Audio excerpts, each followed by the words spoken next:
The Gundam Sandrock deck I would consider is an offensive-defensive deck, if that makes any sense.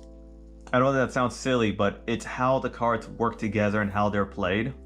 This is using the fan revised version of the rules, so you're going to see 2 copies of most cards. There are still some cards that are limited to just 1 because of how strong they are. But with the 2 copies of each card, that does help us make a thematic deck, so it's going to be Sandrock with the support of Magnus Corpse, just like the show. This version of the Sandrock deck was constructed only using Wing Gundam team cards, and the ones only in the Gundam Wing set. Starting mobile suits, we have 2 Gundam Sandrock Customs, increased clash points for 1 defending, so a 4/4 increase 1 for defending, a defensive card. We have a number 35 Sandrock, increased clash points for 1 when your battlefield is in play, it's a 3/3. We have 1 Gundam Sandrock on the starter deck, increased clash points for 1 when defending. We have 2 number 7 Maganac, only mobile suit cards sand types can defend against Maganac. 2 number 8 Maganac, same effect as the first one I mentioned. 2 number 39 Maganacs, increased clash points by 1 when defending with Gundam Sandrock. And last we have 2 number 40 Maganac, increased clash points by 1 when attacking with Gundam Sandrock. For pilots, we have Hollow Catcher Bauble Winner, score a war experience point each time you destroy an opposing battlefield card while this pilot is attached. And then we have 2 Catcher Bauble Winners from the starter deck. An MS card with this pilot attached can defend with additional MS cards. For events, we're starting with 2 Peace Crafts, Void and Event Cards Effect. A really good card, amazing card. In fact, I believe it's the only event card that has this kind of effect. Even on the odd side, I don't recall off the top of my head if they have one like this. We have 1 Shocking Reply, destroy 1 opposing pilot's card of your choice. 1 Memory Loss, send any 2 cards of your opponent's choice from your opponent's hand to the dry dock. 1 Nation of Total Pacifism, play before an opponent's attack phase, opponent must skip attack phase. 2 Part Sieves, swap a mobile suit card in play for another mobile suit card with the same price from the dry dock. 2 Support of Magnus Corpse, increase your clash points by 2.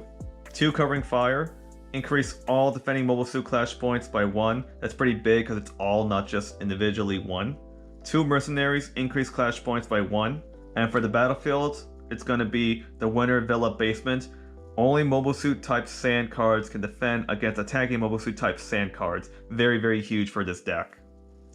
Now when I say this deck is an offensive defensive deck, it comes down to how the Sandrocks you have out, whichever one you have out, and the Magnets that are there function together. To start out, getting the battlefield card is really crucial, and it requires just having 1 of any of the Sandrocks out, but it's not the end of the day if you can't get this out. I'll circle around to why this is important later, but keep that in mind, getting the battlefield card is pretty big if you can do it as soon as possible. So let's say you have this Sandrock here. We have 1 of these defensive Sandrocks. This is the one that increases clash points from 1 when defending. You have an assortment of cards such as Mercenaries, Support of Magnus Corpse, and Covering Fire to increase this Sandrock's defensive abilities.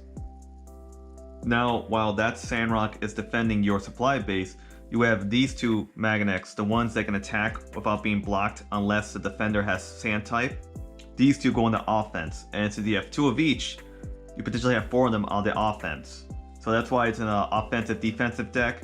Your opponent has to deal with Maganacs that cannot be blocked unless they can match that type or do whatever else they need to do to get rid of it, while Sandrock in the back, this Sandrock, you can have this other Sandrock or this other Sandrock here, they're all playing defense with the support of the event cards here.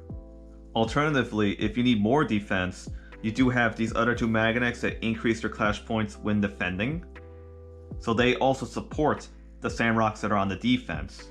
That's also how the Catcher Above a Winner starter deck pilot comes into play. Let's say in a situation you have a Serpent coming for an attack with the support of Satellite Mo and Marmea on its field. That's a 9 coming at you.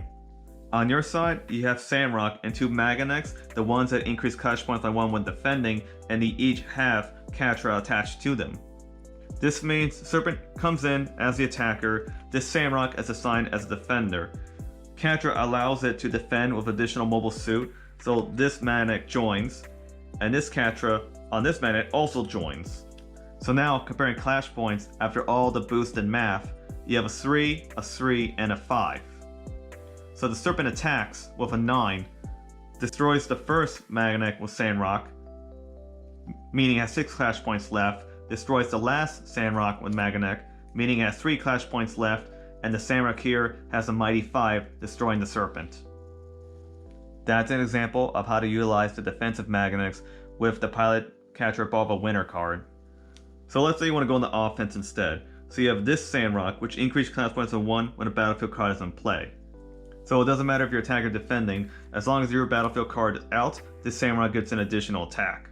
That's when these other 2 Maganacs come useful, these ones that increase when attacking with Gundam Sandrock. So you're going to have a 4, a 3, and a 3 going at your opponent. So those are examples of how, depending which Sandrock you have on the field and which Maganac you have in your hand, there is a lot of variation in play. You could be defensive, put up a huge defense and have your opponent attack into you, or you can do an offense, have an offense going forward, and ultimately you have these 2 Maganacs that will always be able to attack because of their ability of not being able to block unless it's a sand type that's blocking them. And then circling back to what I mentioned earlier about the battlefield card, how this has a huge impact on this deck. Its ability, only Mobile Suit type sand cards can defend against attacking Mobile Suit sand cards. So let's say you have this Sandrock out, the one that's sand type. You have that out, you met the requirements, you can play the battlefield. That means that not just these 2 Maganacs, the ones that can only be blocked by sand type, can attack your opponent without being blocked, but all the other Maganacs can too as well. So the ones that are defensive, the increase their clash points 1 with defending over Sandrock, they get that ability, and the ones that attack, the ones that have to increase a clash points when attack with a Sandrock, they get that ability. So you're going to have a 3, 2, 2, and now a boosted up to 3 attacking, meaning that you can have this whole line of Sandrock and Maganac attacking, unable to be blocked by your opponent, while these Sandrocks here, the ones that are defensive, sit in the back, and this one here, which is getting an increase from the battlefield out, they're playing defense with the support cards such as Covering Fire, or Mercenaries, or Support of Magnus Corpse. That's why this deck is an offensive-defensive deck. Your Maganacs go for the attack while your Sandrock play defense. You get the battlefield down, all your Maganacs can go for an attack and they cannot be blocked. This is definitely one of my favorite decks in the game. I think this deck does a real good job representing that scene from the anime, because throughout the show, Catra always has the support of the Magnus Corp for anything offensive or defensive.